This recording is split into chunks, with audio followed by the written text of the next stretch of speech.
Pasok. Good morning, Doc.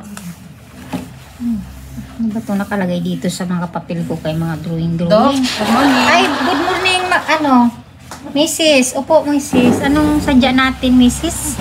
Doc, magpakonsulta sana ako, Doc. Opo.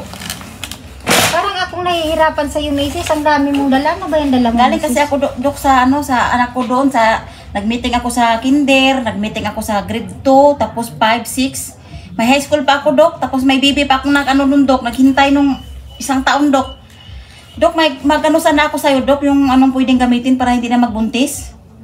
Ayaw mo nang magbuntis, Mrs. Oo, Doc, kasi dami ko na kasi anak, Doc. Kagagaling ko pa talaga sa school, dami kong bag. Kaya nga, Mrs., may mga bag ka na bitbit. Hindi kasi ako hiyang, Doc, sa mga iniinom ko, Doc, na mga Doc, yung pang-control sabi nila, Doc.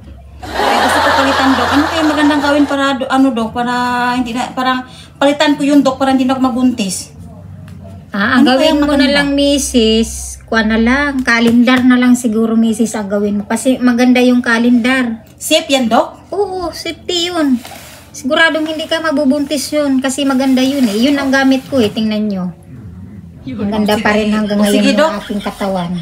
Sige, Doc, di na ako magtagal, Doc, kasi may anak pa ako ng maliit, Doc, nag-ano pa sa akin, Doc, magluluto pa ako, Doc. Iniwan ko lang kasi sa bahay namin, Doc, kasi dami kong pinunta na meeting. Sige. Sige, Doc. Balik na lang kayo kapag ka mayroon kayong problema sa calendar, ha? Sige, Doc. Sige.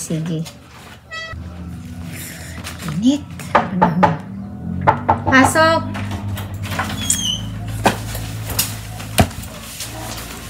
Doc, magandang tanghali, Doc. Pakisara, Mrs. ng pinto. Magandang tanghali, Doc. Mrs., ikaw. Ba't pabalik ka, Mrs.? Kumusta yung gamit mo na kalendar? Sabi mo, Doc, pag nakalendar ako, hindi ako mabubuntis, Doc. Ano bang ginawa mo? Tingnan mo yun, Doc. Nakalendar ako, Doc. Ang laki-laki pa ng kalendar ko, Doc. Baka mali naman, Mrs., yung paggamit mo, Mrs. Bakit kaya ka nabuntis? Paano mo ba ginawa? Bakit nabuo yan? Hindi mo siguro sinunod yung sinabi ko sa'yo.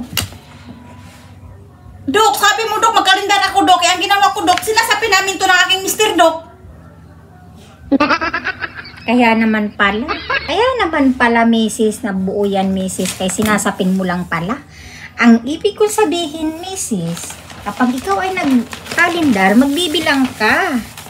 Magbibilang ka kung saan yung period mo. Bibilang ka kung ilang araw yun. Naintindihan mo?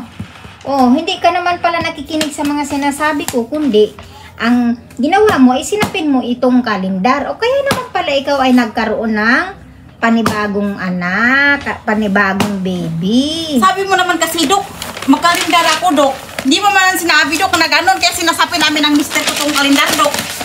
Dumadami tuloy yung anak ko, Doc.